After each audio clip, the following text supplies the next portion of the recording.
Yeah.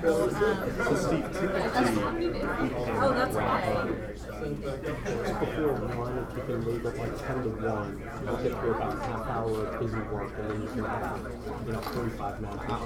Oh, that'd be great. I want to play good more than get up. All right, how's everybody doing today? Good. Well, first off, I want to invite our friend John up. He provided lunch for us, so you always get first dibs. Take a stab at it. All right.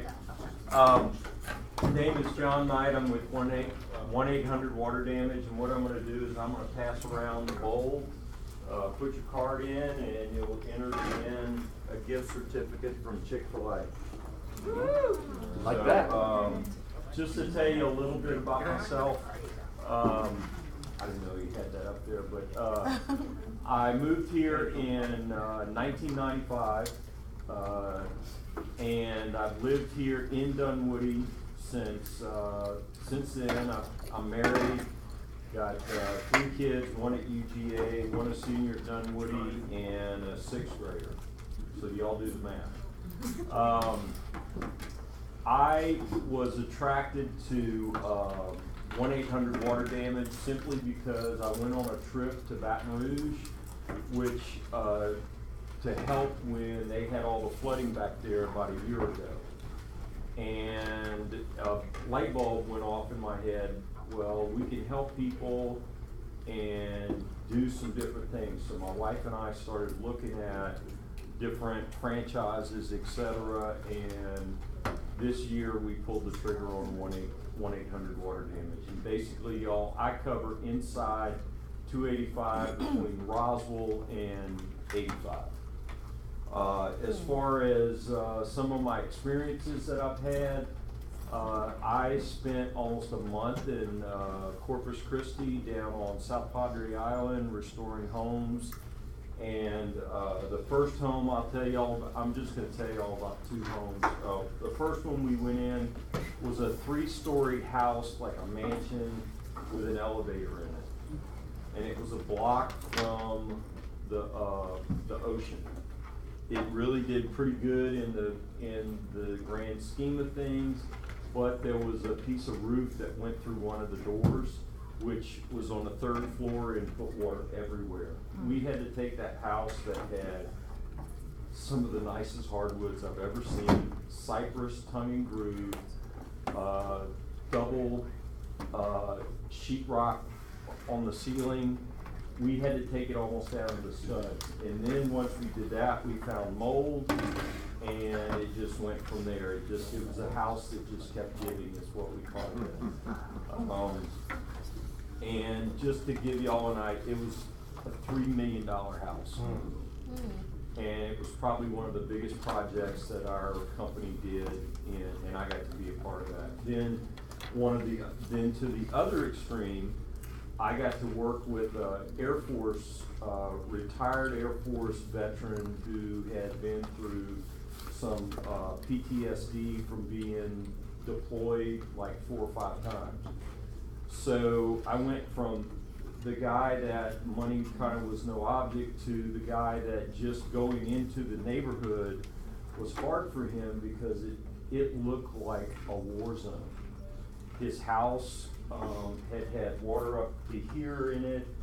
He was having to deal with all kind of different issues. His father-in-law came down and helped him, but that house, the same thing. The roof had leaked, wind had gotten into the house, and water had come up.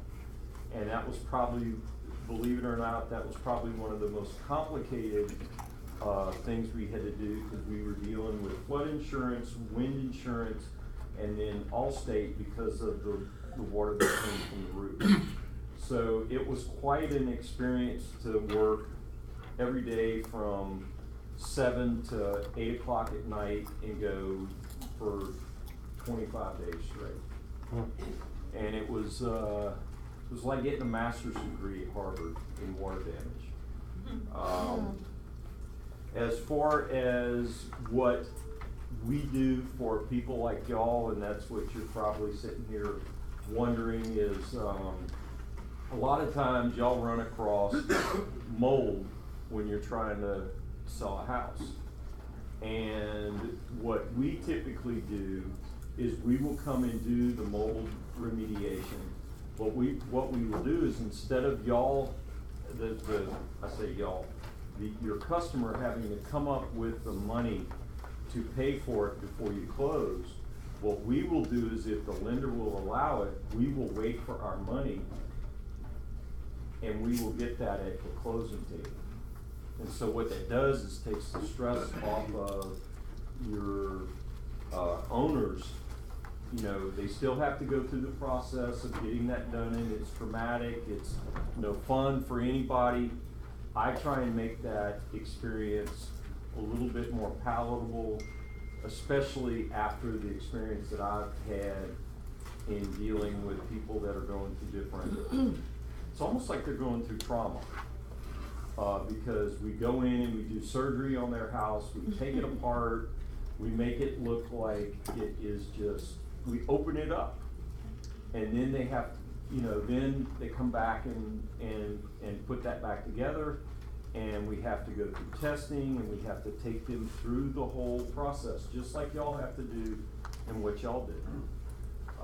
I've got a few things to give out to people today, and y'all are gonna laugh at me. This is not a shower cap, it's actually a bootie that we wear when we go in and do carpet cleaning. So could you tell me, one of y'all, what do we call mold in our industry? Black gold.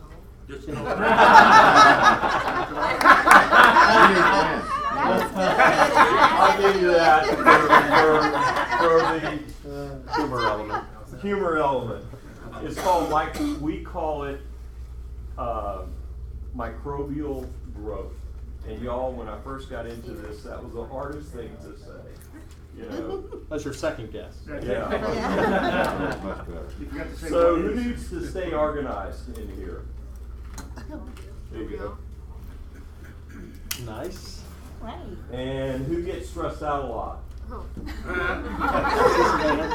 Big A? Who else gets stressed out? Okay. Who always needs a pen? All right. Two in the back. There you go. Thank you. Sure. And, okay, who has little kids that always need to wash their hands? Keep them on. Terrence. Hey, Heads up. that's for your kids. And who wants a shower cap? No, but I could use a booty. I do. Hey, John, I have a question. Sure. So you mentioned that if the house has mold, Yeah. you guys will come in and do the remediation and get paid at closing? Correct. Is that right? Wow. We'll work That's it out huge. with the lender. So Yeah, that- with the lender. With the Yeah, lender, right. with the lender, and go through that whole process and make it easier, because if they find mold and it's like $10,000, which there's a project and that one of my cohorts is working on, that owner, if they don't have insurance on that, that's a big hit. Right. And they gotta do that, pay for that, and that could affect if they pull another credit report, that could affect where their credit ratio is, especially if they're right there on the line. You know. Well, actually, we're there now anyway, because now it has to be disclosed on the Yes. disclosures for the Right, next. because once they find mold, from a lending standpoint, if it shows up in the inspection or on the inspection items on the contract, as a lender, that has to be remediated. We won't close unless it's remediated. So what John is saying is that they'll come in and do the work, and we'll accept payment at closing. So the seller doesn't have to come out of pocket with the money. Exactly. That's huge. That's huge. That's a huge benefit. And that's one of the things that we wanna do for y'all to help you so that you can close more deals. That's what we'd like. Yeah. I like that. That's what it's all about, is closing more deals, as you say, black gold. You know. Well, thank you, John. I appreciate it. That's what you guys call it, not me. All right, guys, let's all thank John for coming in. Did everybody do the Oh, yeah, do the cards? drawing. We're ready. Okay. Who's the big winner? All right, don't look and pick. Don't look and pick. Alright. He's got to pick He's his not own. looking. right, Angela Lawson. Where's Angela? Okay, I'm gonna send you a Chick-fil-A gift certificate for $25. All right. Awesome. All right, thank you, John. Good. Our friends from CBC. And I'm gonna hang around, and if y'all have questions, I'll be here after your meeting. Thank you, John. Thanks for joining, everybody. Good morning, everyone. How you all doing? Y'all. How are you? Oh, y'all. Y'all. Yeah. Y'all, you got it. Look at you good, boy. Coming out of your mouth. Or as we say, you guys. Yeah, doing? you guys. How you doing? There you go. Great. We'll keep it brief this morning. One thing we're seeing a lot of is when you get your condo sales, two things have to be done. Number one is a condo questionnaire that needs to be filled out during due diligence, and it has to be what's called a warrantable condo. On FHA, it's real easy. You can go to FHA.gov, put in the name of the condo and the address, and it'll tell you if it's FHA approved. On a conventional for Fannie Mae or Freddie Mac, you have to go through the questionnaire, we have to go through the budget, it has to be approved. With that being said, a lot of times, getting that questionnaire from the HOA comes after due diligence because of the time frame that they're on, not the time frame that you're on. So one of our recommendations that we tell agents is to put in another amendment saying that if it comes in later and it's not warrantable, that your client can still get their earnest money back. A lot of times it comes in, but for that rare time that it doesn't, you want to make sure that your client is secure. And what's that called? Warrantability. Warrantability Right. from the HOA. From the, well, not the HOA, from Fannie Mae and Freddie Mac. Okay. So it goes through a condo approval, it shows that there's enough in reserves in the budget, it shows that they have not a lot of, The questionnaire, what's the questionnaire called? it goes to, it's called a condo questionnaire. Condo And questionnaire. there's about 20 questions on there, and it shows how many are rentals, how many people are in default of their HOA dues, things of that caliber. And there's a litmus Any test. litigation? Yeah, any pending litigation, things of that caliber. There's an Financial assessment. stability and all that. Right. You don't want your client buying something, and a lot of times the person you're selling it from doesn't even know some of these questions on there. Got it. So just make sure we set enough time for that questionnaire. Any questions? Everybody have a great day. Awesome. Thanks, guys. All right, McManamy. All right. I'm Charlie Pollard. I'm a closing attorney with McManamy McLeod Heller. What's your phone number, Charlie? 404, phone number, 404-442-6604. So you can find it on our website. Thanks, James. You're welcome. But I really want to do that, which is www.mmhfirm.com. You've been practicing. Yeah, I know. So I do appreciate you guys and welcome you to call me anytime, even if it's not a closing that I'm working on or that our firm's working on, because I do like helping you guys out. And so I wanted to thank everybody, from this office in particular, because I was looking at our numbers. Over the first 3 quarters of this year, we've had over 100 agents from just this office come through one of our offices. So we appreciate that level of support, and obviously, hopefully, no one's throwing tomatoes at me when we come up here, so hopefully they're doing a good job. Can I ask, did anybody go to their classes that they taught over the past 2 weeks? Purchase and sale, I see a couple of hands up. Can I hear one thing that you learned that you did not know about before you took that class? Dory. Oh my gosh, yesterday's class was amazing. I had so many notes. So I did not know that on the financing contingency, if you don't put a name of a lender down on that first page, then you cannot use the loan denial letter. There you go. Did you know that? No. CBC should go in every one of There those you go. boxes. Thank you. That's right.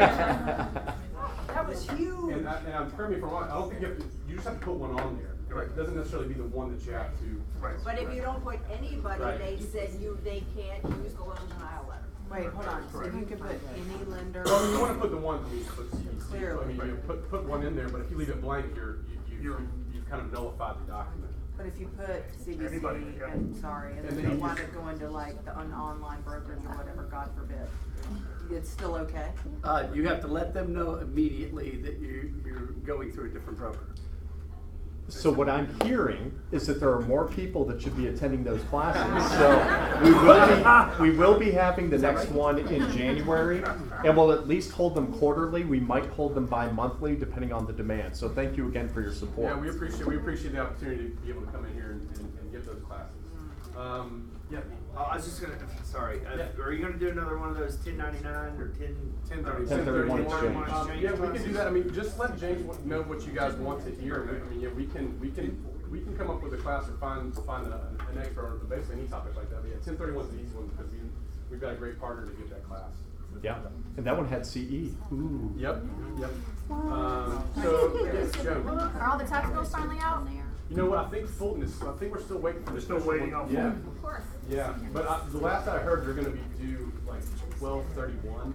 So when they do come out, so yeah. After everybody's already spent their Christmas money? They popped up online for a day and everybody kind of freaked out, and then they pulled it back off. So it's still hadn't come out yet. So last thing, I just want to remind everybody that we do have 5 offices, and we have a flyer up there at that first desk that has those locations and our website on it. So you guys really are VIPs in our office, so we make sure that we see you guys coming through. You know, we definitely see you coming, and we appreciate that. So, and that may not be the case in every closing attorney office around town because we are the Keller Williams are the only offices that we have marketing licenses with. So we do appreciate you guys coming to the office. So. Good. Thank you, buddy. Appreciate it. All right, so that brings me to a couple of amazing things. We've talked about this last week. We're going to hit it again this week. Grab your calendars and let's talk about some upcoming classes that are around the corner. So October is almost done, but there are still classes that we can get in on. So Jennifer Barnes, as you know, is teaching 2 classes. One is Thursday, one is Friday. First one is translating your value proposition into your pre-list kit. And then the next day she's doing marketing your listings for maximum exposure. Guys, if that learning isn't enough, they got free food. Who doesn't love free food? So Jennifer Barnes taught this class all around the region with Kay. So this has been finely tuned. This is what is getting her to the level where she's selling, you know, near $1 million almost every year. So, I mean, if you don't want to learn from that type of production, that's on you, my friends. November, we are packed solid. Claudine Ellis is coming down from Virginia. We've talked about this. November 1st from 6 to 9, she's doing a dinner class. So if you can't make it during the day, she's doing it at night. And then the next day, she'll be doing the exact same class. So you have an option. That's 9 to 12. So breakfast and lunch are provided for that course. Career Visioning, as you all know, is November 6th to 7th. If you haven't signed up, Linda McKissick does an amazing job. So if you're trying to think of how to make that next hire, how to train that person and get them into the role quickly, do not miss Career Visioning. ESO Lite, are you guys all familiar with ESO? No. Okay, Expansion Systems Organizations. That Justin Landis is going to be coming in. If you are thinking that at some point you might want to grow your business just outside of Keller Williams Peachtree Road, if you're thinking of growing it to Alpharetta, if you're thinking of putting an agent in Gwinnett, if you're thinking of putting an agent in Los Angeles, this teaches you how to get your business so watertight that you can grow it at a scalable level. So Justin Landis is teaching that course on the 9th. And then who wouldn't want to miss MREA Business Planning Clinic with moi? It is an all-day class on November 17th, 9 to 5. That is a course that is going to set the chart for what your 2018 is going to look like. So we go through all of the models and be sure that you have your organization, your lead gen, your economic, and your budget models in place for 2018. Okay. Any questions? Oh, I want to add one more thing. Who knows what is coming up on November 1st? Oh, I heard it's popping like popcorn. I love it. Stats. We are going to be going through the Atlanta market for the entire November 1st team meeting. I do want to touch on what happened yesterday. Did everybody listen to the live stream? Yes. Okay, good. Well, let's do a little bit of a dive on that. I want to get your input on what you pulled out of it, but for those of you who do not know, Gary Keller every year at Mega Agent Camp goes through essentially a market update, kind of the state of the market, what's going on, predicting trends, giving some analytics behind it. So I'm not going to spend all day with this because that speaker is way better than this speaker, but I do want to show you where we're going. So if we look at the housing market cycles, where do you guys think we are right now? What color zone are we in? Downturn. What's that? Downturn. You think we're going downward? And what else do you guys think? We're Light topping out. shade of purple color. Okay, so you're thinking that we're kind of right around here? Yeah. Okay. I think the top's right behind us. Yeah, you know, it's kind of like a roller coaster where you're starting to feel like, oh boy, I see the bottom, but we're still kind of hovering at the top. Once a little bit of energy gets behind it, the prediction is that we might be moving towards, you know, a downward trajectory. We don't know that, and you know, Gary says we can never predict when it's going to happen. All we can do is track what the stats are showing. So let's take a look at some of those stats. And I'm not going to drive you guys crazy with this, but these are some of the economic indicators that we are looking at from a national level. So right now, you are seeing that home sales are on pace to surpass 2016 inventory, but inventory may be constraining some of the sales. So sales are up, but there's just low market. A big part of it is that new construction has been restrained for at least the past 5 years. Builders are not building affordable homes like they used to. They're now building the $1 million homes where they get a really high margin, but it's not helping those to grow inventory at a high level. Besides profitability, what are the reasons why that inventory is not being built? Well, the main reason is that they can get a small lot of land and put a giant house on it versus exposing themselves to tremendous risk by getting these huge lots of land and then have the market turn on them, because a lot of the builders, as you know, went bankrupt when the market turned. So a lot of them are saying, I'm going to limit my liability. I'm going to limit my risk exposure. And they're doing one-off homes. And there are a few builders who obviously, I mean, you look at D.R. Horton and Pulte, they are doing big swaths, but not to the same level that they used to. We're about 25% below what they were doing. Okay, does that make sense? Good. Any other questions on that? Karen? Just gonna say, yesterday he also said there's more profit to be made from those homes That's that right. are upwards of 600, 700, 800. That's right. And that's why we're not seeing as many new construction homes in like the 300s as we were expecting to see. And so there's a huge discrepancy between people who are entering the marketplace and what they can afford. That's right. And what's being built in new construction. I thought that was really interesting. Great point. And let's get into affordability. So as you can see here, home prices have gone up 6%. From an economic standpoint, we want to see that number above 4. So, you know, we are still moving in an upward trajectory. We don't want to get too high because it can start to flip. Month supply, we are still significantly in a seller's market. You all know how we gauge whether we're in a buyer's market or seller's market? Okay, we're below that 6-month inventory of homes on the market. Good. Now here's the crazy thing. Mortgage rates are still at around 3.8%. We are looking at all the economic indicators from a national level, and we're thinking, gosh, you know, these rates should start ticking upwards, and you guys can touch on that a little bit.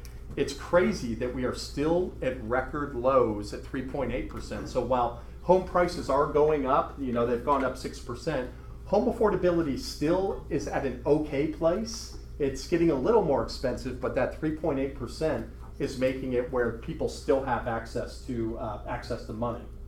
In fact, let's jump over to that. I'm not going to get too deep into this, but this is the gross domestic product. We'd like to see that above 3%, or at least economists do, and we're just slightly above that at 3.1%.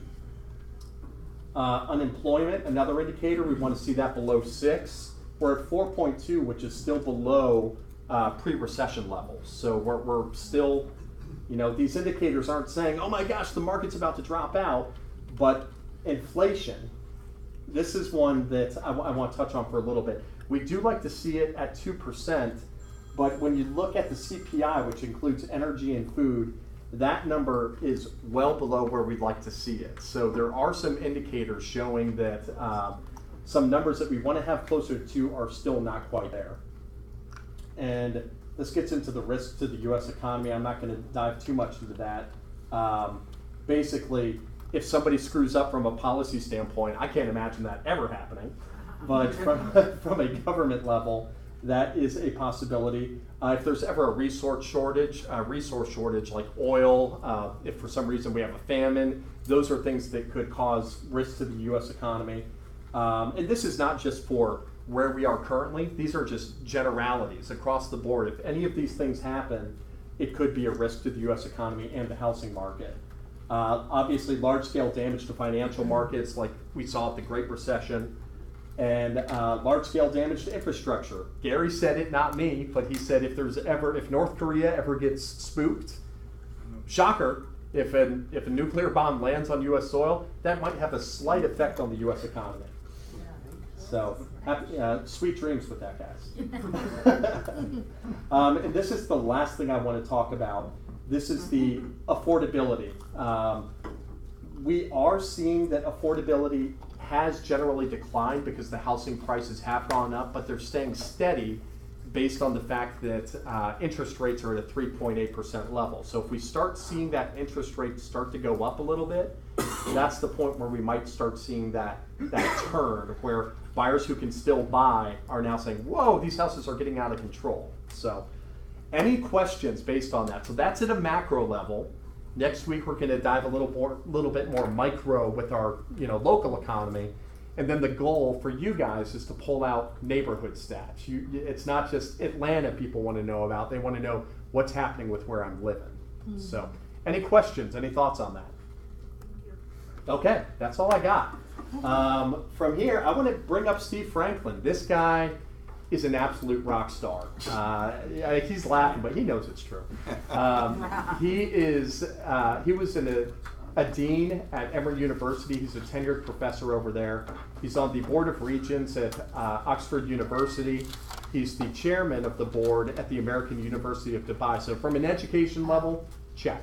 Okay.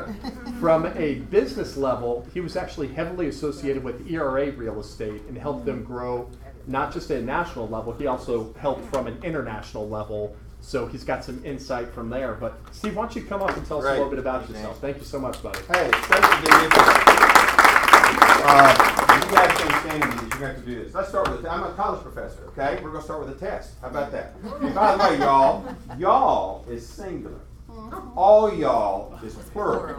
All y'all is plural possessive. You got that? Okay. So what are we going to, James, hit me with this. So here's what we're going to do with this test. Because then I moderate the level of my presentation balance of the time we got based on how you perform in this test. So now I want you to take this test face down. We're going to all take this test at the exact same time. Okay, would you help me pass that? Face down. Face down. You guys want to have you guys? That's the door. Face down. Start off like this, okay? Everybody's got to get a pen or pencil. It's going to be fun. Face down. So we're all going to, when I tell you to turn the test over, begin. Now you got to work fast on this test. There's only 8 questions. There's only 8 questions, okay? And we'll give you about 10 seconds per question. Don't want you to overanalyze it. 10 seconds, either throw a number down or throw the answer down. Keep moving, okay? Fast question. You guys stand outside, looking in, looking out, looking over together. Okay, good. Okay. No cheating. Come on in. Come on in, come on in, come on in. Take the test. Come on in, take the test. Come on. Come on, Emmett. Come on, Emmett. Take the test. Everybody's playing. Okay.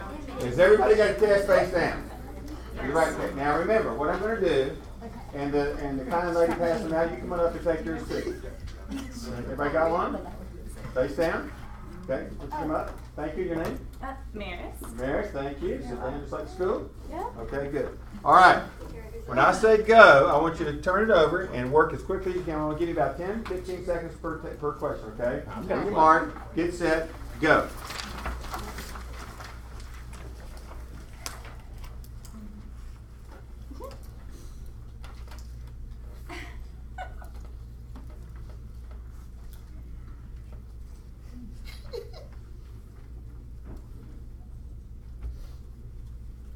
Work fast.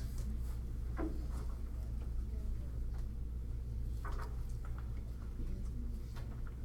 should be down to question 3 or 4 by now.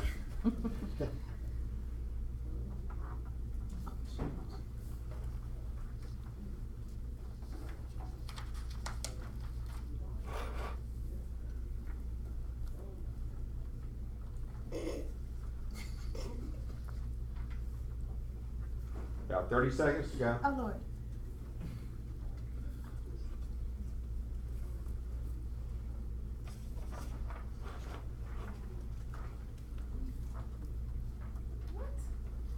I know which one she's on. What? 10 seconds.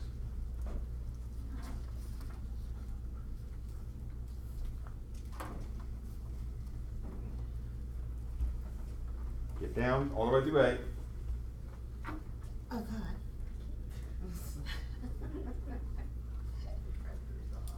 Give you 10-second grace period. 10 seconds.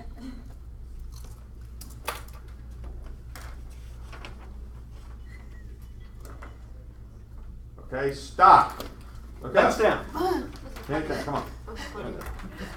Okay? Be honest. Let's all be honest, okay? Okay, number 1. Many of you weren't even born in 63, right? Okay. Set your bed. Went to bed at 8, set your alarm to get at 9 next morning. How many hours of sleep this morning? How many of you said 13 hours? Okay. Anybody have a different answer? Yeah, a different answer. What's the answer? Go. I had 11. No. No. Let's go 11. That's good. Let's go. Still not bonded, whatever. What's the correct answer? 2 hours. 13. You may not have slept. What's the correct answer? 13? Yeah, I wake up No. at 3 o'clock every day. 1963, they didn't have AM, PM alarms. Oh. Correct answer is 1 hour. I put 1 hour. Set your alarm for down at 8 o'clock. Military Set your alarm time. to get at 9 o'clock. You're at 1 1 hour. hour. You didn't have AM, PM clocks in 1963. Some of you, most of you are not old enough to remember that. Okay. Okay, number 2. How many said they would light the kerosene lamp first? Let me see your hand. Okay, so see light. Okay. How many said you would light the oil stove first? Oil. Any reason why oil? Just like oil? You like to burn oil? Sure. Okay. How many said you'd like the wood burning stove first? Okay. How many said you'd like the match first? I did. Good, match is That's true. and match in the room. What do you like first? You gonna like the match first? Got that? Match is right. You got that? Okay, good. At this time, you're warm, genteel, warmth, intentions, or open hostility. At this point in time. Okay, let's stay with it. Okay, some months have 30, some have 31. How many have 20? How many put the 1 month of February? Remember that one? 30 days, that's September, April, June, May, November. All the rest have 28 except February, which has 29. Fine. How many had 1? What's the right answer? What's the right answer? 12. All of them have 28 days. Some have 30, 29, 30, and 31. All of them have 28. The correct answer is all of them. You're good. You're getting this, right? Okay. Number 4. How many said it would take you an hour to have an hour and a half? Okay, how many put an hour and a half? Not for you. Every half hour. What's another answer? An hour. No, right. It's 12 o'clock. Give you 3 pills. Take 1 at 12. Take 1 at 12:30. Take 1 at 1 o'clock. 3 pills every half hour. 1 hour. Correct answer is 1 hour. Correct answer is 1 hour. Correct? Okay. What color is bear? How many said the bear was brown? Hey, by the way, if you guys don't ace this, we're taking your license. How many said the bear was brown? Brown bear? Last bear you probably saw was brown, right? How many said black bear? How many said white bear? What's the correct answer? White bear. The only place in the world you have 4 southern exposures is the what? North Pole. 4 southern exposures in North Pole. It's got to be a polar bear. It's got to be a polar bear, right? Last time I checked, polar bear was white. You like that, Mary? Get that? Okay, number 6. What are the 2 coins? $half nickel. Just because one's not a nickel doesn't How many just blank on that? How many just, be honest, just say, I couldn't figure it out. Couldn't figure it out. What's the correct answer? You said it. You said it. $half and a nickel. That's right. After our nickel says 1 is not a nickel. What is the other one? It says 1 is not a nickel. You're right. The other one is. It's a $half nickel. The correct answer is 50-cent piece, a $half nickel. Great. Okay. You got that? 1 is not a nickel. The other one is. Okay. How many had? Okay. On number 7. How many had 25? It's about 30 by half. Right. What's the correct answer? 70. 70. Right. What is it? Divide 30 by half. Divide 30 by half. This ain't 30 by 2 is 15 plus 10 is 25. 30 by how many halves in 30? 60 halves in 30 plus 10 is 7. James, You got did you get that? That one I All got. right. James, Okay. The back ones I got. Okay, now, how many said approximately 2,000 and you had 34 and 17, 44, 2,051? How many said that? Let me see. Let me do that. Okay, what's the correct answer? old. They're old. They're very old, right. What's the real answer? They're fake, because there's no coins dated 34 BC. They went around making coins saying, oh, it's 34 years before Jesus shows up. There are no coins dated 34 BC. We gave history AD and BC, right? So they're fake. They're fake. They're fake. We don't know how old they are. Okay, did anybody honestly make 100 on this test? Anybody? Really? James, he didn't. No? Okay, that's okay, good. I was going to give you DOS Barbecue gift cards. We'll get a chance to make a DOS Barbecue gift card later. Okay, let's do one more, because so that's, we're a pretty perceptive group here. I know this is what the top top office in Keller Williams, the whole wide Yes, world, sir. something like that. I Yes. love it. I've been in Atlanta 48 years. I've lived right around the street here, just 5 minutes from here for the last 24 plus. So it's been great watching y'all come in this wonderful little Brookhaven town. Brookhaven, go to Center Bistro, watch movies, eat great food. It's fantastic. It's fun. So let's do one more thing to see about just how perceptive you are, because we're going to talk a little about that. Because I've done a lot of work, as James mentioned. I'll tell you some old stories about ERA just a little bit. Is ERA even around anymore here? Does anybody know what ERA stands for? Does anybody know what ERA stands for? When it started way back in the really about the late 70s. It stood for Electronic Realty Associates. So we did a lot of work out of Florida and Georgia. One time in Florida, it was much superior to Century 21 when Century 21 dominated the area. A little bit more about that, etc. Okay, James, I want to ask James to show something up here up on the screen real quick. Now, what I want you to do is silently. Don't anybody yell out. Don't say it out loud. Don't read it out loud. I'm going to show you a sentence real quick. Okay? And then I'm going to say, cut her off. Count the number of F's in that sentence right now. The number of F's. Quickly.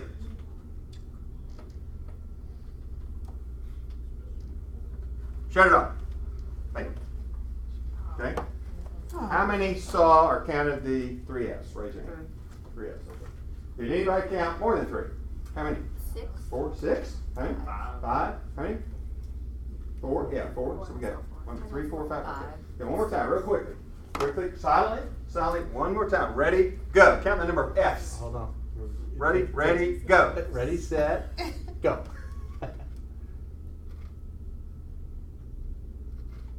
Shut it off. Okay?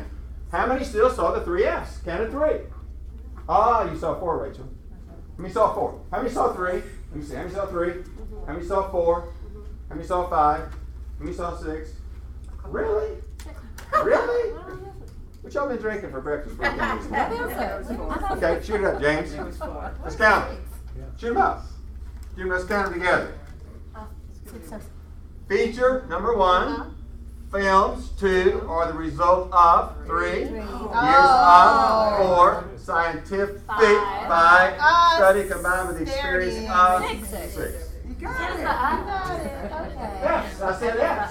Count the number of I F's. didn't see the up. Right? Great. That's the one I got right. Well, That's the one I got.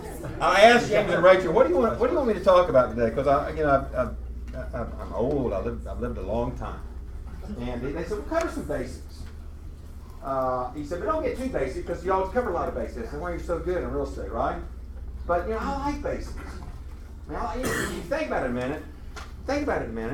You and I are all composed of 3 things in life. Remember this: the books we read, the people we meet, the places we go. It's pretty basic. We're all composed of the books we read. Lawyers have to read a lot of books, right? People we meet and the places we go. That's kind of basic. And think about this.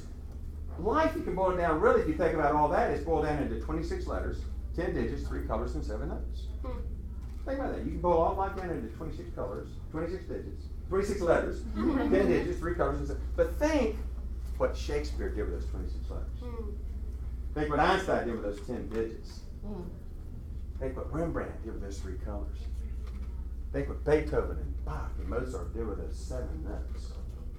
Think what Elvis did with just 2 notes. That's how basic life is, right? So here's why I want to cover some basic thoughts about what you do, because we aren't quite as perceptive as we like to think that we are, right? Some stories I tell you in here will be true, some will not be true. But how many of you are old enough to remember the great motivational speaker called Zig Ziglar? Remember Zig? Yeah, Zig was a great guy. I had the privilege of meeting Zig on several occasions. He came and spoke to Chick-fil-A Live. Truett was a very dear friend of mine.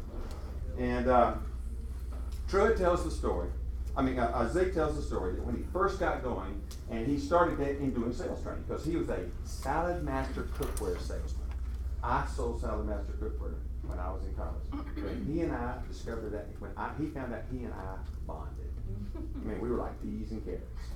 Okay? So we had to be good friends. And he tells the story. He said, I remember I was in a Holiday Inn in Dallas, Texas, teaching a basic sales 101 course. One day, about 125 packed in this Holiday Inn. And I was just getting started. I was kind of young. I was trying to start my motivational speaking sales training career. And in walks this guy, right after everybody sat down and things, it was just getting ready to start, and walks to the front of the of the class and sits down. He said, everybody in the room, everybody in Dallas, Texas knew who this guy was. He was the #1 real estate sales guy in the residential sales in the city. #1 guy. Now, I know y'all have a lot of competition, but it'd be like, I mean, Mark Spain's kind of pretty much everywhere. I hear him on the radio all the time, I see his billboards, but if Mark Spain walked in here, sat down, everybody knew who he was, right? And so somebody like that. Everybody knew who this guy was. And this guy was a multi-million-dollar producer. And Zig said, man, I got intimidated. He said, what's this guy doing? This is basic sales 101. And so he said, I was a little nervous, but I started and I went and I gave my basic stuff for about the first hour and 20 minutes and we took a break. And he said, at the break, I went up to this guy and he said, I don't remember his name, Charlie. He said, I got to ask you a question. What in the world are you doing here at a basic sales 101 class? And he said, I'll never forget what the guy told me. This top producer, multi-million-dollar producer. He said the guy was in his 40s. He said, Zig, my dad had a garden out back of our home growing up, and the only thing I remember him telling me about gardening is this. He said, anything that is green is growing. Anything that is ripe is dying. I don't ever want to get ripe. So every year I go to a basic sales training course to remind myself of the basic sales principles that I learned as a young man in sales so that I will never, ever get ripe because I want to stay green. Boy, I thought there was a lot of wisdom in that. Wouldn't you agree? So you don't ever want to get ripe. You are not as perceptive, nor am I, as we think we are. Of course, these funny little tests and the finished files things sort of point out to us. So, let me tell you just a little bit about what we did at ERA. ERA, its philosophy, and I'm not sure if this is yours, we didn't have a lot of time to talk about real estate, was this. He or she who owns the listing owns the sale. Amen. You know? Here, and so ERA was all about teaching listing control. That's what it was all about. Because we did the same thing. I guess y'all have done this in here, right? We would sit up and we would say, okay, I'll pick on Rachel because I know Rachel, she loves me, okay? I was looking for here we go. So I said, okay, Rachel, when we would do this, we said, Rachel, how much money do you want to make? Now this is back in 1979, again, before some of you all were born, a lot of you were born. We started this in 1979. We said, Rachel, how much you want to make? You know, throw a number out. 500,000. 500,000. Okay, back then that was really big. So let's just say $100,000. Okay, and this is what we would do. And we would train. This is how we would train the agents. We would say, okay, you want to make $100,000. And so we say, okay, what's the average commission that you make? What's the average commission? 10,000. You know, back there. Okay, back there is about $10,000.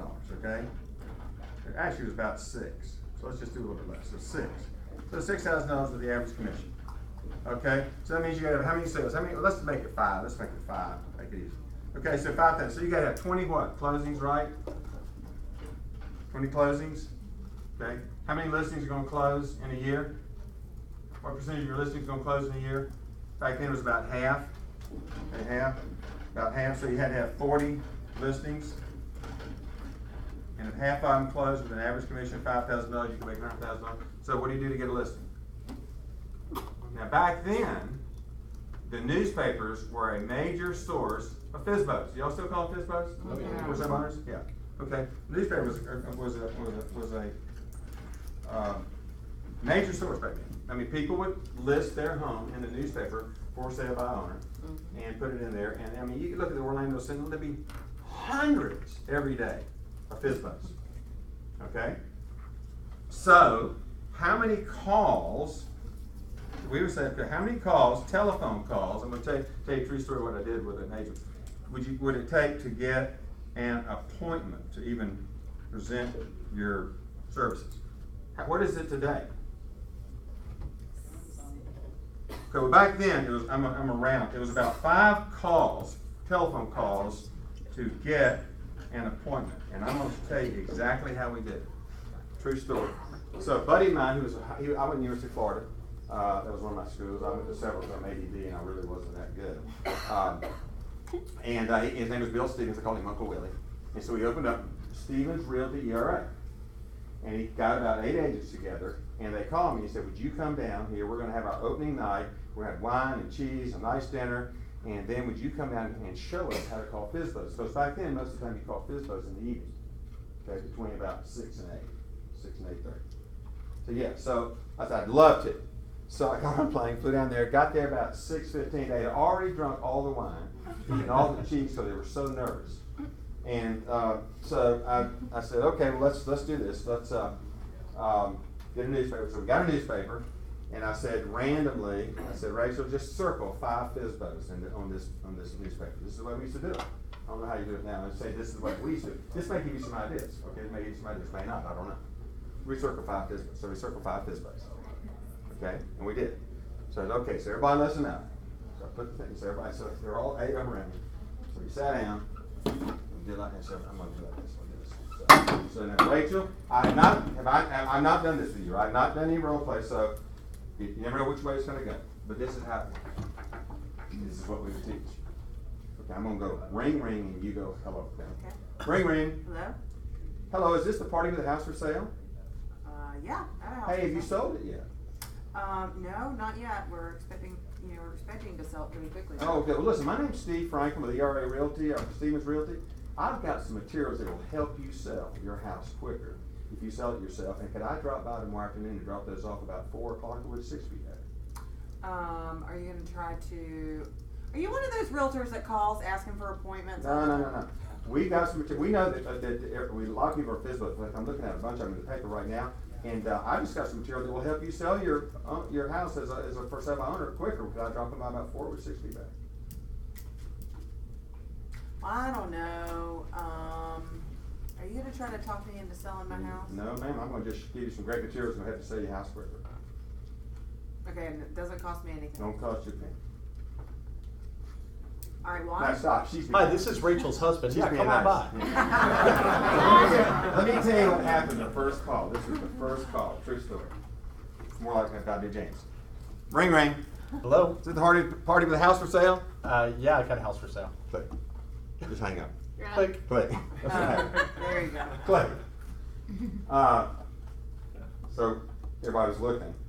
So guess what I did? Okay. Ding, ding. Ring, ring. Hello? Hi, we must have had a bad connection. I think we got cut off. Is this the party with the house for sale? Yes.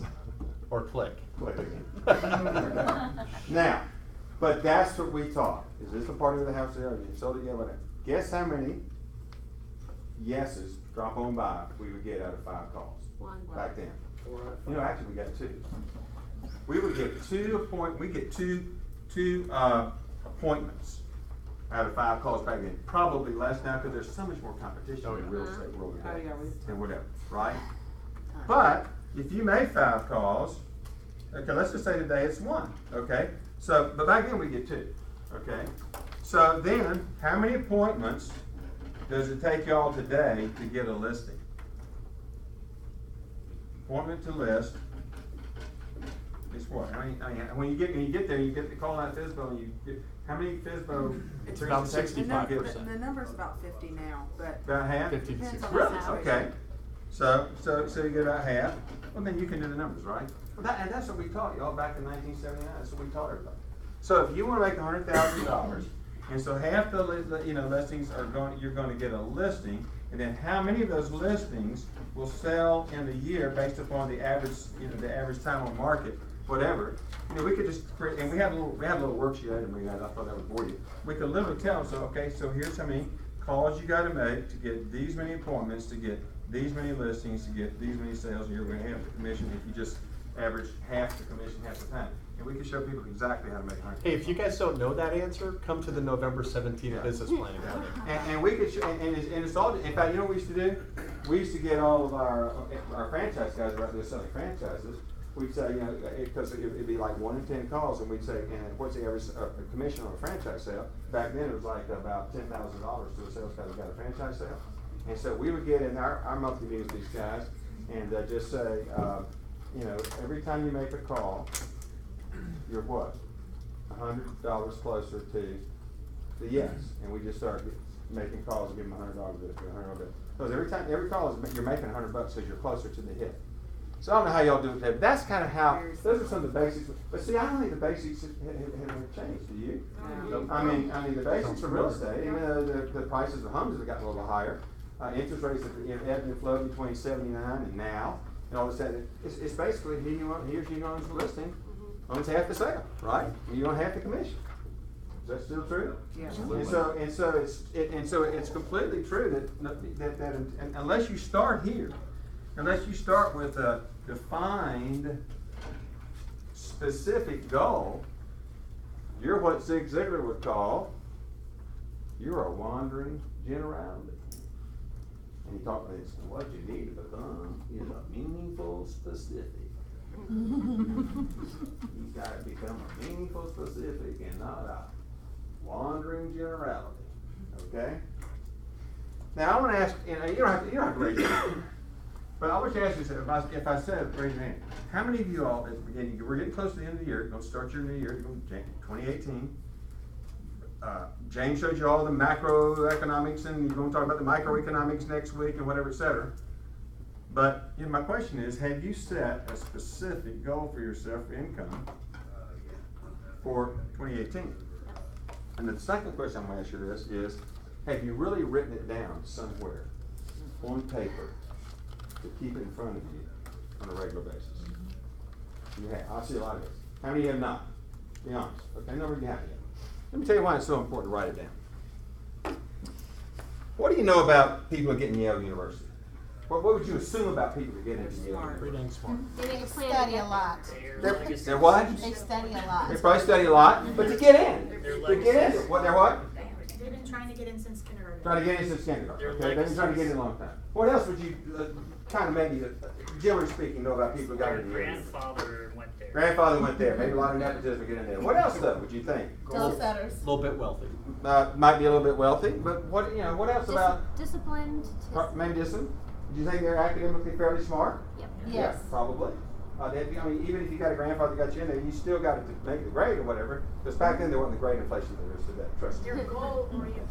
Probably, somewhat goal oriented. That's kind of right. Wanted to get a great degree from a great college. Harvard, Princeton, Yale. Those are really used to be the big three. Harvard, Princeton, Yale. Harvard, and then along came Stanford. There's no whole story how Stanford got Gotta started. stand out. Yeah, yeah. So, this was one of the most fascinating studies I've ever seen. Y'all may have seen this. Have you ever the Yale University 1955 graduating class? You ever seen a study? So what they did a longitudinal study on the graduating class of 1955. And in 1975, they contacted all the graduates of the class they could to find out how they were doing. Now, you would assume that somebody who graduated from Yale, now remember, this is post-World War II, right? Highly motivated people. America's cranking up post-World War II. The economy's cranking up. Eisenhower's and all. You don't remember that unless you study American history, right? I did. I did. I'm about 110 years old. Did James say that? A lot of makeup on. Got a lot of makeup on. But, so, in 1975, these researchers went and interviewed a large number of the ones that were still living they could find. And see how they're doing. And here was, I just got to write this up to make this happen. 41% of them were broke. That is, their liabilities were greater than their assets. By the way, you know what percentage of Americans are technically bankrupt today? Right at 80%. That is, if you had to liquidate today, their liabilities exceed their assets. 80% of the population. If they had to liquidate today. Okay? 41% were broke. They were still struggling. We all go through 4 stages in our economic journey, right? Struggling. It's where expenses exceed revenues. To surviving, expenses equal revenues. To stable, revenues begin to exceed expenses some. To surplus, revenues greatly exceed expenses. Okay? So 41% of the 1955 Yale, bright, intelligent, probably some of them nepotism den, good students, highly motivated when they went in there, etc., were broke. 45%, so 45% were living hand to mouth. That is, they were living in survival mode. So these were still in survival. These were still struggling. 45%. Now, if I stop right there, does that kind of surprise you? Surprises me. Surprises me. I mean, I would have thought the Yale University graduates would have, there would have been nowhere near 86% of the graduating class of Yale, 20 years after their graduation, would only be still in, half of them surviving and half of them struggling. That's pretty. Well, I have a question. Define surviving. Are you surviving in a living hand to mouth? hospital? You live hand to mouth. You have no margin. Hand to mouth. You have hand to mouth. Your assets, probably your liabilities. You have no margin. You don't have a year's worth of savings built up. You don't have retirement set aside yet. That's surviving. Okay, now 11%, and they've got specific numbers behind this study if you want to look it up, but I'm just kind of stating general data. 11% was, let's call it, well off. Now I'll tell you a little bit more about that in just a minute. So you might say they were getting in that stable. They were getting in that stable, part of the journey of your finance. All of us take it, by the way. And by the way, I've been here, and I've been here, and I started to get here, and I got knocked back to there. Went bankrupt in 1975, and I got in the real estate development business. And I called my granddaddy. I'll never forget. He lived down in Metter, Georgia. Lived down in. Everybody, they think everything's better in Metter. I said, Papa, you told me that if I was never broke once in my life, I would never amount to anything. And I want you to know, I am going to amount to something. There was a pretty good recession in 74, 75 in Atlanta. Some of you guys may remember. Most of you are too young. Okay, well, but guess what? 3% were what they would call wealthy. That is, they were financially independent. They were in surplus. Okay? So the focus of the study was not try to get into the 41, 45. The focus of the study was to look at the 11 and 3. Okay? And what distinguished them from, as both subsets, between them and this group, and then from this group to this group. And anybody want to just proffer a you can play sociologist here for a minute? Proffer. What do you think was the biggest difference just as between these two groups and this group? They had goals. Exactly right. When they began to talk to the people in the well-off group, they would say, well, tell me about when you went into to Yale. What did you want? Well, I know exactly what I want to study. I want to study business, I want to study psychology, I want to study education, I want to study whatever, and they talked about that and whatever. And when they talked to this group, they said, well, tell us about going into Yale. Well, my folks want me to go to Yale. I'd always want to go to Yale, and I did really high on the SATs or whatever, et cetera, and so forth. But did you know exactly what you want to major in? Not exactly. Really, I just kind of wanted to go in there. I knew I'd get a good education, and I figured out when I got there, and all this, that, and the other. So the big difference between this group and this group is that this group, they all articulated that they kind of had goals going in. They had goals going into college. Okay? Think about 2018. What do you have goals? You have goals going in 2018. And they unpack that. It's a long study. You may not want to get into it, whatever. I'm trying to abbreviate it. And so then as they began to discuss between the two that were still doing pretty well off, they were stable, they were getting a little margin, not a lot, and the ones that were wealthy, the ones that were financially independent, they had surplus. Okay, they had, in a sense, had a finish line, they were past it, they were doing well, they were wealthy, etc. Guess what was the single major difference between this group and this group? 3% tracked it. They're intentional. Tracked it, intentional. Yes, and the 3% wrote them down. In fact, they showed it to them. They wrote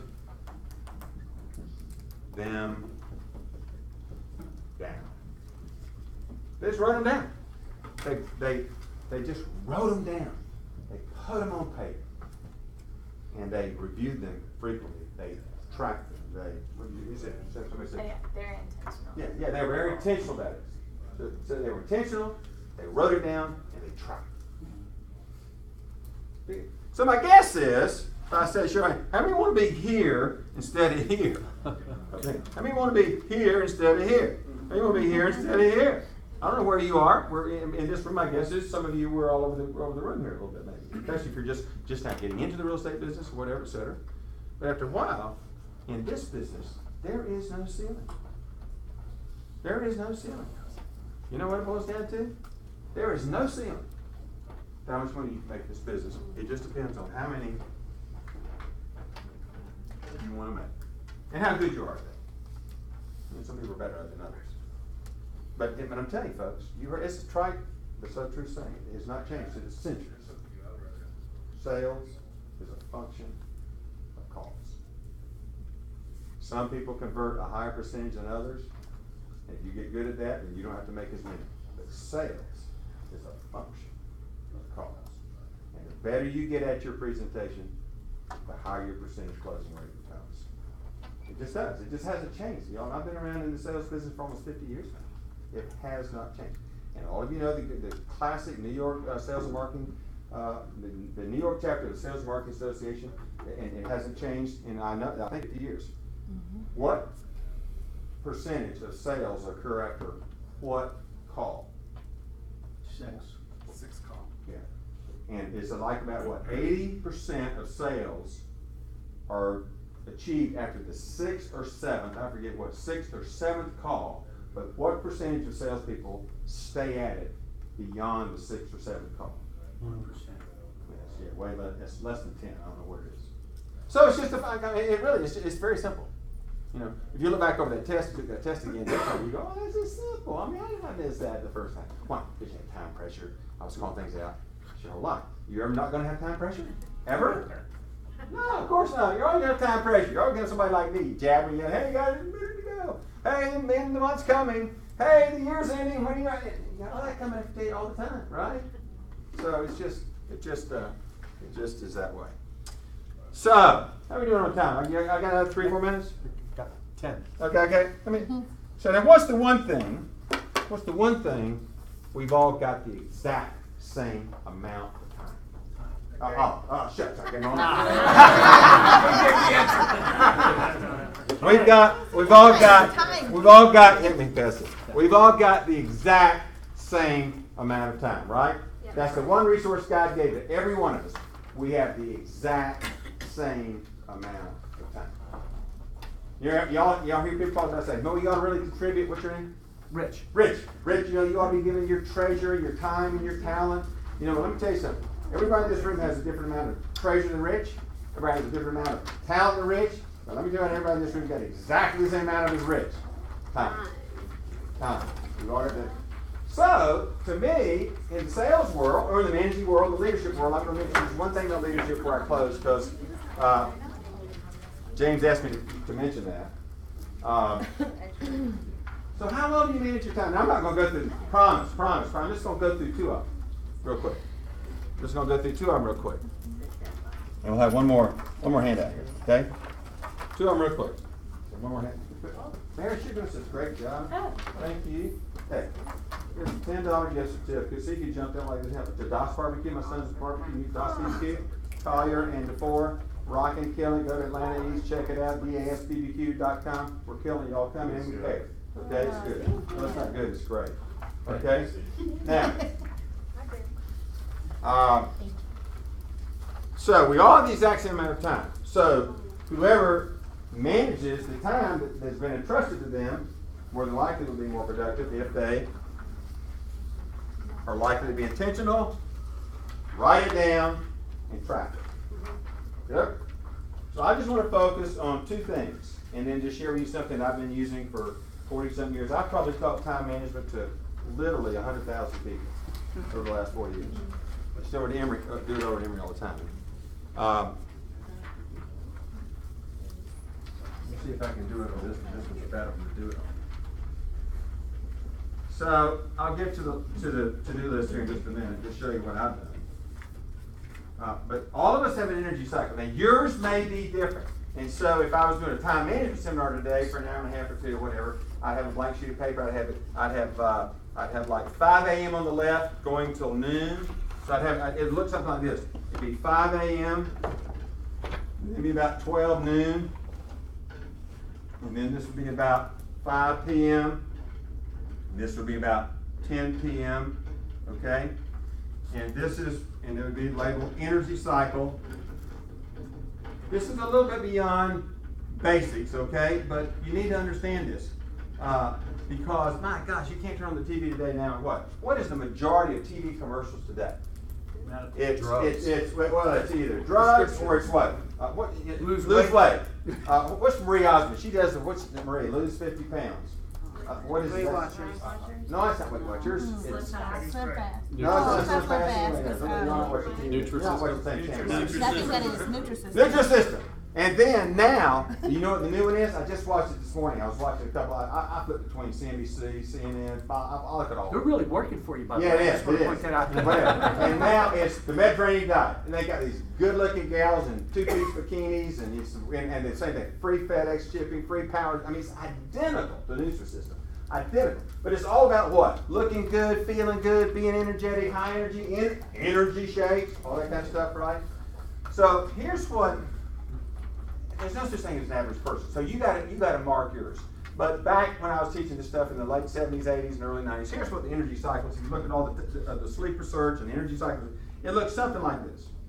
It starts out in the morning. You get up, you get your coffee. Now it's your Starbucks, your whatever, it's there, your espresso machine, or whatever you get in, whatever. And for most people, the energy cycle, and what that means is your physiological, biological, mental, all that kind of stuff. All the sensors coming together and being at its peak ability to respond, receive information, respond to it, reply to it, make decisions, etc. Somewhere around 1 to 2 o'clock, somewhere in there. And then for most people, it'll kind of drop down, whatever, to around 5 o'clock, whatever quitting time is for you. And for most people, there's a little. They come back up in the evening, they get all fired up, they go to Dice Barbecue and have dinner, etc., have chicken, whatever, and then they come back here and go to sleep, and it all starts over again. So that's what that's what the kind of the average. If you look at the literature, was the average energy cycle of everybody in America. But now you may have a different. Some people it's like this. Man, they get up, boom, they're here. They flow here, boom, they're down here, right? Boom. They go to Dice Barbecue, have a beer, boom, and then they go out there. So and right here, there's two kinds of people in life. There's people that wake up in the morning and say, "Good morning, God." There's people that wake up and say, "Good God morning." They're the people that kind of go here. You get my drift. So the important thing is for you to identify your energy cycle. So you might want to take a blank sheet of paper. Start at whatever time you get up. You put it on the left. Throw it noon, whatever time you kind of normally, if there's no, I know you do a lot of evening work in real estate and all that stuff too, and whenever you go to bed, and then just kind of play with it. What does your energy cycle look like? What does your energy cycle look like? Because then, this is what is, this has driven me for 40 plus years. So let me tell you what this means. I just stole this from a whole bunch of different sources, and I just came up with mine. So, and I've got a 3-ring notebook. Does anybody ever have this? You can do it all here now, right? I mean, you can do it all with this. Come on, this has changed the world, right? You can do it all with this. Okay, so if you do it with this, fine. If you do it with, let me tell you what it means. OA1 and OA2. You know what OA1 and OA2 is? That stands for overwhelming A1. Overwhelming A1. That means you don't go to sleep until it's achieved that day. I mean, or a snippet of it is achieved. I mean, you don't go to bed until you have check, tick mark, hit some of 2 things that are overwhelming. You just don't go to bed before you hit of that day. This is Steve. This isn't research. I'm just telling you this is what. Because most people that I know have 1 or 2 things they really need to either get done that day or at least begin impacting getting it done that day. And then the rest is simple. On the left are activities. On the right, PC, phone calls. These are activities. These are phone calls. B activities, B phone calls. And then C's. I lump all the C's together. Because you know what? 80% of the world are C's. 80% of the world are C's. And in the research and all the time management literature, you know what most people get in the morning they start working on? C's. I like to knock off a bunch of little ones real quick. Okay. So you do an activity, you make a phone call. You do an activity, you make a phone call. However works for you, Rich. But what have you heard the saying? Successful people do the right things They don't just do things right. Successful people do the right things. They don't just do things right. Yes, ma'am. So we could A could essentially be our 20%, the things that drive our business, that make us money, Right. that have to get done, and then everything else is part of the 80%. And ideally then, now if let's just pick this, ideally, when would you be doing your A's? First thing, Right in here. yeah, in your power. You do your A's. You do your A's in here. Whatever. Don't be doing A's in here. And by the way, this is moderated by diet, by exercise, by sleep, all those sort of things, right? Right. But so if making FSBO calls is your highest level of value right now, whatever, you know what you do, or how you do it today. I've been out of it so long, I really don't know how you do it today. You do it then, okay? It hasn't changed much. Maybe it's in here. Maybe it's in here you do. And then you do your B's and C's here as best you can. So Now that is what I would call, that's beyond basic. That's advanced time management planning.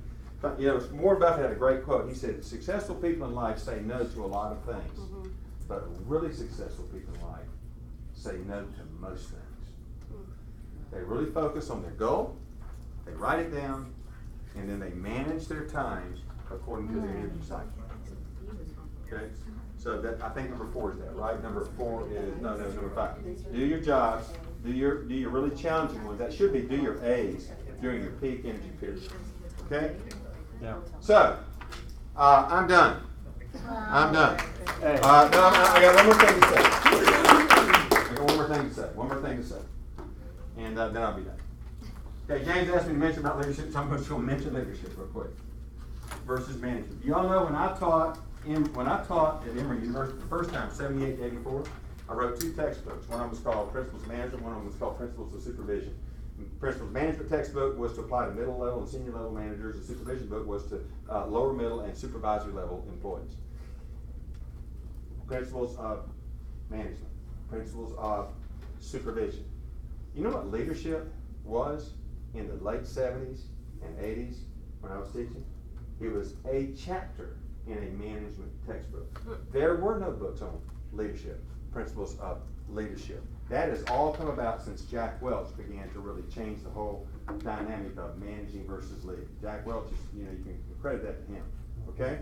So, what's the difference between leadership and what's the difference between management? There's a great organization called LeaderCast, right? You can sign up and go to LeaderCast, and then you can get their app and all this kind of stuff. But let me just say real quickly, and think about this for you and your business. So each one, all of you are entrepreneurs, right? You run your own businesses.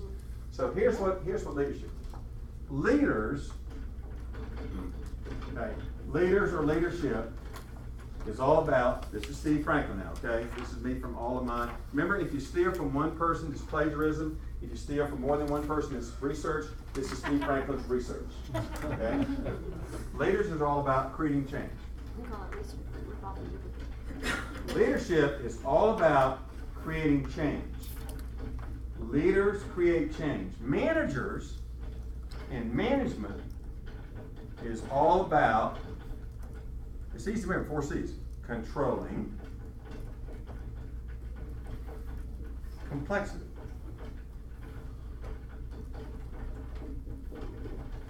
Leaders create change. Managers control complexity. And what you as sales leaders, you as team building leaders, those of you who have a team built around, whatever, what you've got to be constantly thinking about is what change do I need to create? What change do I need to create? What change do I need to create? And what complexity must we manage well, must we control, so that it doesn't get out of control. And I'll tell you one of the best living examples of that today that I know of personally, I'm in, is Dan Captain, Truett's son. Chick-fil-A, since Truett stepped down, turned over the CEOship to Dan, and then of course he since died. And Dan is running. Have you all seen? They're at over $9 billion this year. They're growing like something like, it was in the paper, 28% a year. They are going crazy, right? Do you know how much complexity there is involved in opening up new Chick-fil-A's and stores and going into the big urban areas in New York City and Chicago versus the suburban areas and whatever? It's unbelievable. And so, but Dan said, you know what? We're going to continue controlling complexity because I got to have good managers around me. And he's a good manager. He's worked at Chick-fil-A. All the Chick-fil-A family members have worked at Chick-fil-A before they get to work, come to work up in the main company. But Dan said, you know what? Everybody may not love Chick-fil-A as much as they always what to do today. You know, there may be a time that it has its peak, like you showed on one of those things. And there may be some others. By the way, he said, you know what? We're really a quick service restaurant that happens to have a dining room. 70+% of their business is drive-through. 70+% is drive. People want to get out of their car and drive through. He said, you know what? And we want to give people a great service experience. Guess what? If they come up with driverless cars, and 70% of the driverless cars are coming to the drive-through to pick up Chick-fil-A, how do you give them a great service experience? Good thought. So he's involved in starting all new thinking outside the box at Chick-fil-A. What must we do in terms of being involved in addition to the good old stable Chick-fil-A stores and chicken and nuggets and waffle fries and all those good things we're getting hungry for right now, right? So that's my take on leadership. So in your role, wherever you are in the role, in whatever role you are in the team, if you're in the leadership role, and everybody's the leader, I mean, if you're all in the cell, you're the leader. Think about what do I need to keep changing. What change I need to constantly be creating in myself. Remember, the first, I love this. What's the first? MANAGEMENT.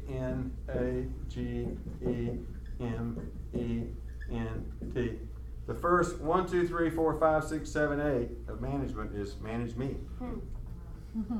Right? Manage me. So, what do I need to be changing to lead and manage me? And then what complexity do I need to be constantly tracking, staying on top of, with my energy cycle, with my A's versus C's, and staying focused on that. I'm done. Thank you. Awesome. Thank you, Steve. Before you go, do we have any questions for Steve? Yeah. And if we don't have questions, I need 3 ahas. Oh, gosh. I don't know. I have an aha. Okay. Steve doesn't even realize that a lot of the things that you are saying were ripped off by Gary Keller. He says in his book that he took all the best ideas from all the best brokerages and real estate companies. So it's kind of interesting that even though we're talking about something 30+ years ago, that there's still so much in alignment. Oh, absolutely. It's crazy. And he probably did a real good job of that. Listen, It's the same thing. 7 Habits of Highly Effective People. How many of y'all read that book? If you haven't read that book, you need to read that book. That is one of the most profound, biggest selling books in history. And Cubby will tell you, this is just a compilation of me studying every success, motivational book for the last 120 years. And I've just tried to condense it down into 7 habits. So that's listen, we were teaching this stuff for, how old is Gary Keller? How old is he? Yeah. 50s or 60s. Upper 60s. Okay, 50, 60, okay, it's 90s, okay. I guarantee you, he was watching what was going on with ERA and Century 21 back in the 70s. Oh, for sure. Guaranteed. And there was a guy named Mac Hebner who created so much of this stuff. He made millions, okay? But yeah, so good for him. He striked it. 3,000 years ago, y'all, King Solomon, purportedly the richest and wisest man that ever lived on the earth, said, the writing of many books, there is no end. It is a weariness of the flesh. And he also said, there is nothing new under the sun. There is nothing new under the sun. And I add to that, because it's all just repackaged. Yep. Rip off and duplicate. 2 more. 2 more ahas. Yes. My aha, every time I come to a meeting, I get an aha. And this aha was when you pointed out doing the most difficult jobs during your peak energy hours. Oh, yeah. Yeah, because I peak and I'm the second peak. So I'm going to get up at 5 and go all the way up and then crash at about 11. Yeah, maybe yours goes out to here. Yeah. Well, I'll give you guys the last one. My favorite was anything that is green is growing, anything that is ripe is dying. So go water yourself and go get green. Thank you guys. Make it a great day. Steve, thanks so much, brother. Thank you, thank you for having me. Of course. This was fun. And thank you, Mary, for having me. Come eat with us. Come eat with us. I'm going to. I want to go to that.